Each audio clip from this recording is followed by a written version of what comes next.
Bonjour, c'est Lucille Bélan. Tous les 15 jours dans C'est compliqué le podcast, je réponds à vos questions sur les relations humaines.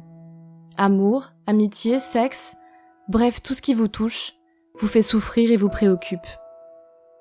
Cette semaine, nous entendrons le témoignage d'Agathe, qui a 29 ans. En s'inscrivant sur un site de rencontre, Agathe pensait jeter son dévolu sur un homme sans enfant. Mais c'est un père qu'elle a rencontré et qu'elle a aimé. Agathe est donc devenue belle-mère et ne vit malheureusement pas cette expérience très sereinement.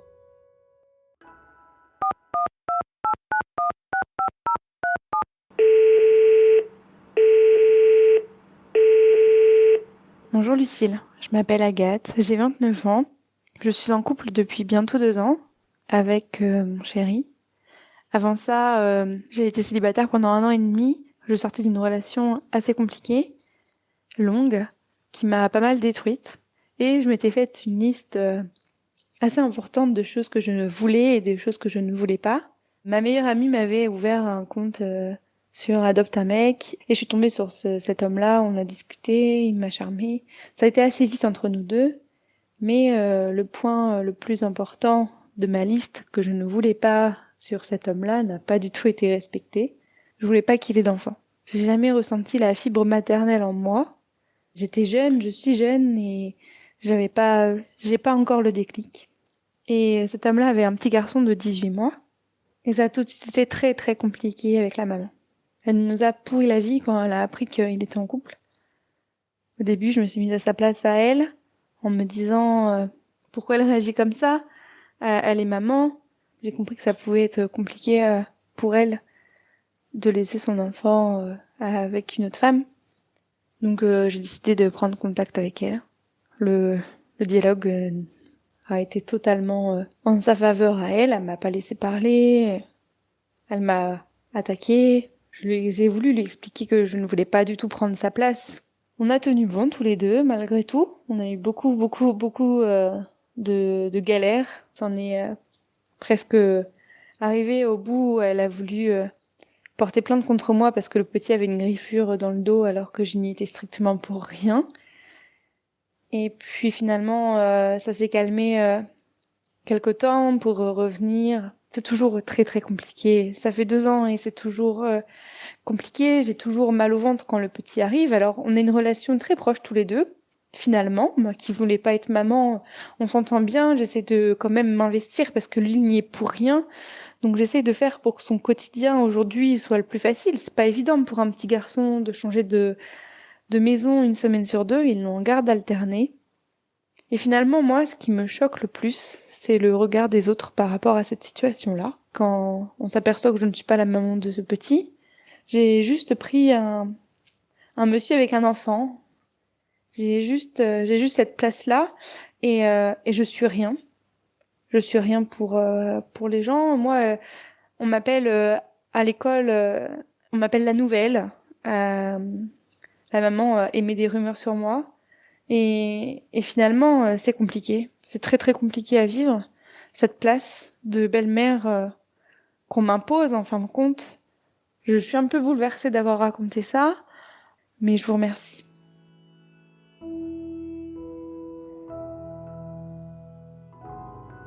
Chère Agathe, je suis mère de 3 enfants et je me pose beaucoup la question de l'engagement des adultes vis-à-vis des enfants. Dans notre société de productivité, les enfants sont souvent vus comme des contraintes plus ou moins lourdes. Et on considère que seuls les parents, et malheureusement plus souvent les mères, doivent sacrifier de leur temps et de leur énergie pour ces mêmes enfants. Pendant des années, je me suis sentie bien seule avec mes enfants. Et puis de plus en plus, je vois autour de moi des gens qui s'engagent, prennent du temps, et offrent leur expérience de vie et leur personnalité unique à l'enrichissement des enfants des autres. Je vois des femmes qui sont des tatas formidables, même quand elles n'ont aucun lien de sang. Je vois des hommes qui, à petits pas, se trouvent une place en tant que beau-père. Ces gens, j'ai envie de leur dire aujourd'hui combien ce qu'ils font est formidable et nécessaire. Ce que vous faites, Agathe, est extrêmement beau. Vous êtes en train de construire une relation unique avec un enfant. Et ça va vous faire grandir tous les deux. Après l'écoute de votre message, j'ai pensé à un dialogue à la fin du film d'Arnaud Desplechin, Rois et Reines, entre le personnage interprété par Mathieu Amalric et un enfant qui a été pendant de longues années son beau-fils.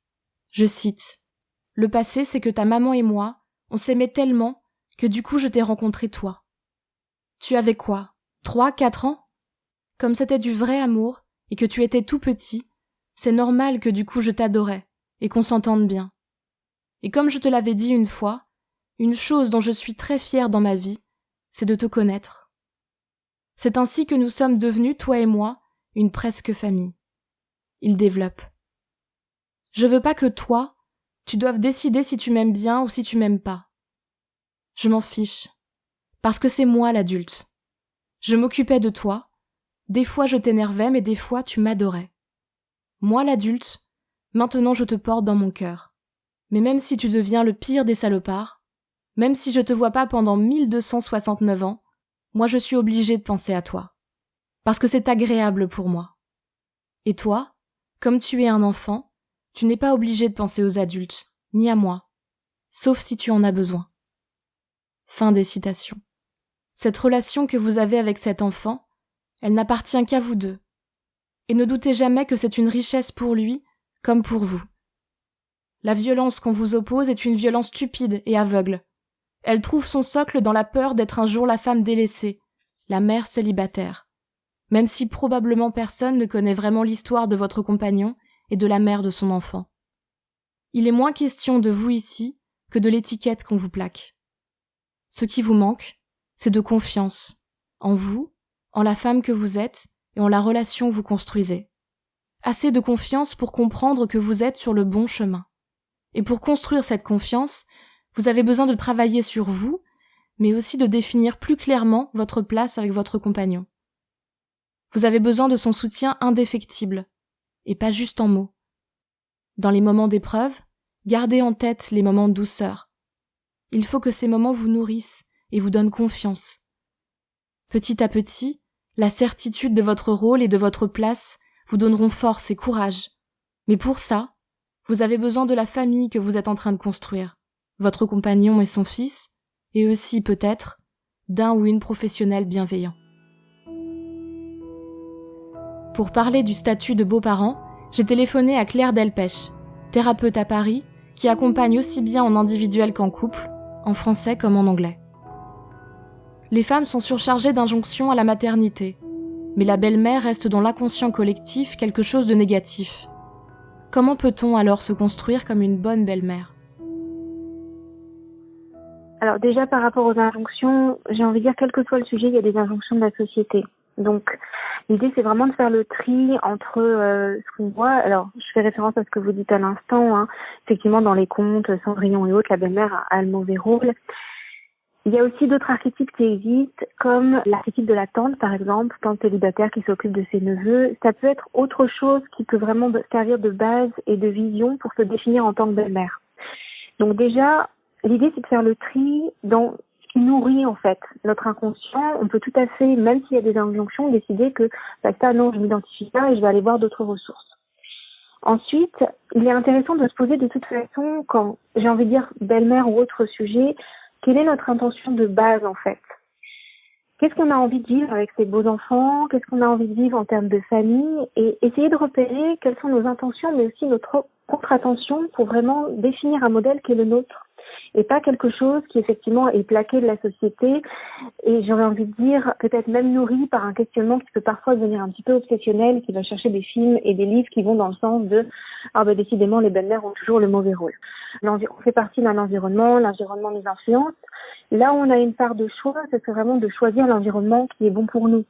Donc oui, on peut tout à fait rester dans un statut du type « ah là là, la société n'aime pas les belles-mères, la preuve, les contes de nos enfants, les films, etc. » Et on peut en trouver très très facilement.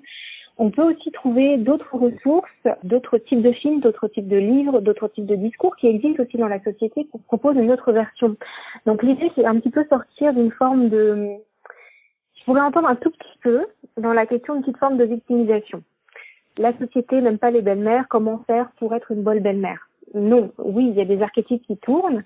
On peut aussi choisir de quoi on nourrit notre interne. Donc de quoi j'ai envie de nourrir quels sont les exemples sur lesquels je peux m'appuyer pour au contraire avoir de bonnes références. Et puis après, c'est l'histoire de chacun, c'est-à-dire que c'est pas une notion de performance, c'est-à-dire comme je suis une belle-mère et que c'est mal vu par la société, si je schématise, je dois absolument prouver que je suis une bonne belle-mère.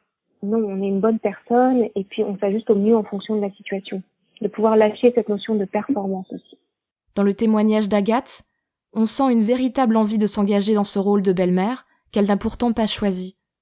Pensez-vous que les beaux-pères s'engagent autant ? Et pourquoi n'en parle-t-on pas ? J'ai envie de dire, ça rejoint un petit peu à une autre question, pourquoi on parle plus des mères que des pères parfois par rapport aux enfants.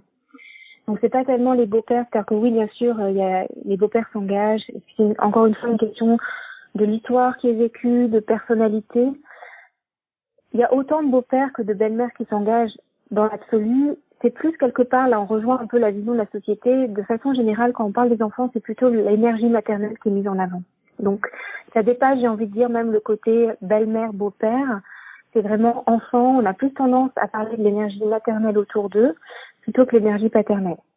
Et pour répondre, voilà, de façon un peu cash à la question, est-ce que je pense que les beaux-pères s'engagent autant ? Oui, bien sûr, c'est possible. Et encore une fois, ça dépend de l'histoire de chacun, de la personnalité de chacun.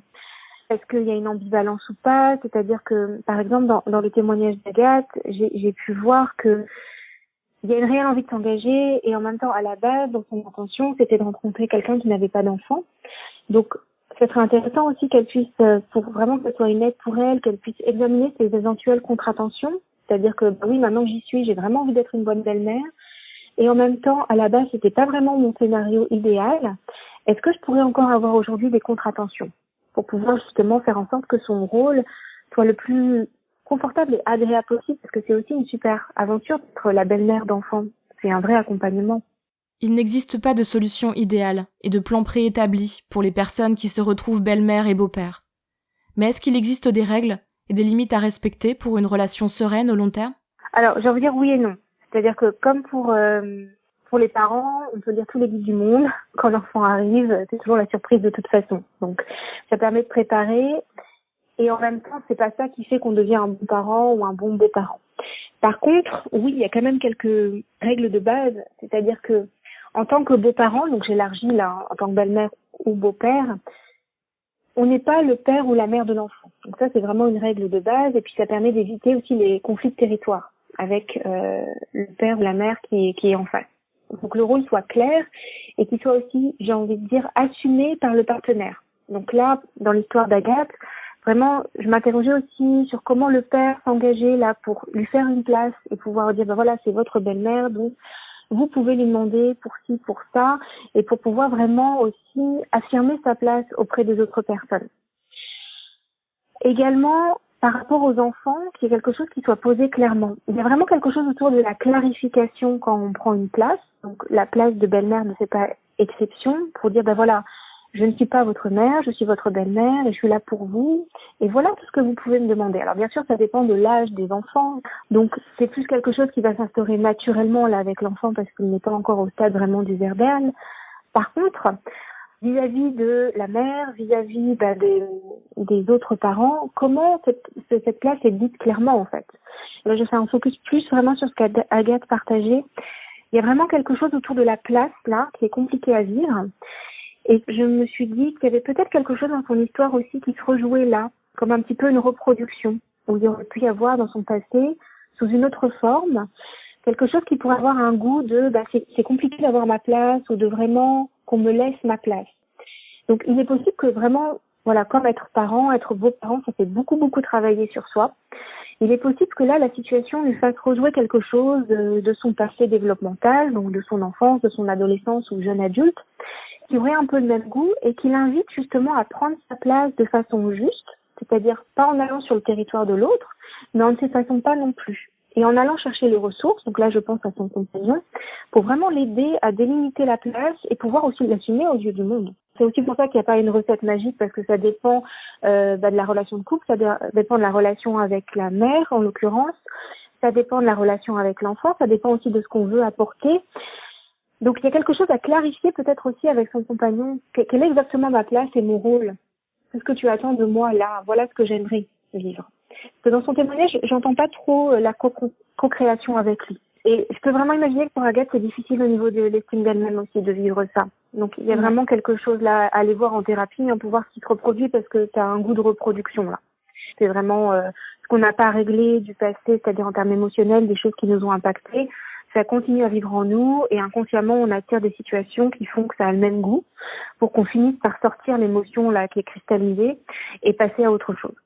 Enfin, est-ce que vous avez des conseils de lecture ou de films pour aiguiller les personnes qui se poseraient des questions sur leur rôle de belle-mère et de beau-père ? Dans la littérature, le cinéma, les séries, globalement, on n'est pas sur un rôle très très valorisant. Il y a, comme vous le disiez en tout début, une sorte d'archétype là, un peu négatif là-dessus, qui n'est pas tellement aidant. Donc, ce serait plutôt de se concentrer sur des personnes qui existent dans le réel, j'ai envie de dire, qui ont un rôle et ça se passe bien, pour qu'il y ait vraiment des points de référence autour de ça. Et aussi de peut-être regarder autour des tantes, célibataires ou non, qui n'ont pas d'enfants et qui s'occupent de leurs neveux et nièces, qui sont aussi des personnes ressources, qui peuvent être un exemple de comment on peut prendre une place dans la vie d'un enfant de façon juste et saine, qui soit bon pour l'enfant, qui soit bon pour la personne, qui soit clair. Donc, j'aurais presque envie de dire, sur ce sujet-là, je suis pas sûre que la littérature, le cinéma et les séries, ça soit quelque chose qui aide. Ça serait plutôt se nourrir d'un autre paradigme et d'aller voir plutôt dans le réel ce qui existe comme exemple qui fonctionne bien. C'est vraiment des témoignages qui aident dans le sens où ça élève, pas le truc qui déprime, j'ai envie de dire. Et vraiment, j'aurais envie, à défaut d'un conseil de lecture ou de film, plutôt faire une référence à un proverbe qui dit qu'il faut un village pour l'éducation d'un enfant. Donc, éduquer un enfant, oui, les parents, bien sûr, et en même temps, il faut un village, donc la maîtresse d'école, le maître d'école, tante, oncle, belle-mère, beau-père, donc il y a une vraie place à prendre auprès des enfants. Ça se construit pas par le mental, le fait d'être mère. On peut même être mère sans avoir d'enfant, donc on peut tout à fait avoir cette énergie maternelle en étant belle-mère aussi. J'ai envie de dire, c'est une limite physiologique, de pouvoir se faire confiance là-dessus aussi. Pour aller plus loin, et parce que j'en ai parlé précédemment, je vous conseille cette semaine de découvrir le film Rois et Reines, d'Arnaud Desplechin, avec Mathieu Amalric et Emmanuel DeVos. Il y est question de construction en tant qu'adulte, d'amour et de non-amour entre les êtres. Père, beau-père, mère et enfant, et puis compagne et compagnon. C'était C'est compliqué le podcast. Merci aux merveilleux Benjamin Ours et Aurélie Rodriguez pour la réalisation et le montage. Si vous aussi vous voulez témoigner, n'hésitez pas à me laisser un message vocal. Vous pouvez vous enregistrer sur votre téléphone et nous envoyer ce message par mail à cestcompliqué.slates@gmail.com ou nous envoyer un message vocal par WhatsApp au 07 61 76 74 01. N'oubliez pas de me laisser un prénom ou un pseudo, votre âge et éventuellement votre ville. Enfin, l'adresse mail cestcompliqué@slate.fr et la chronique hebdomadaire reste toujours d'actualité. Si ce podcast vous a plu, n'hésitez pas à vous abonner, nous mettre 5 étoiles pour nous soutenir, laisser un commentaire ou en parler autour de vous. Tous les autres épisodes sont à retrouver sur slate.fr ou votre application de podcast préférée. Prenez soin de vous et de vos proches. Restez chez vous. Merci à toutes et à tous, et à très bientôt.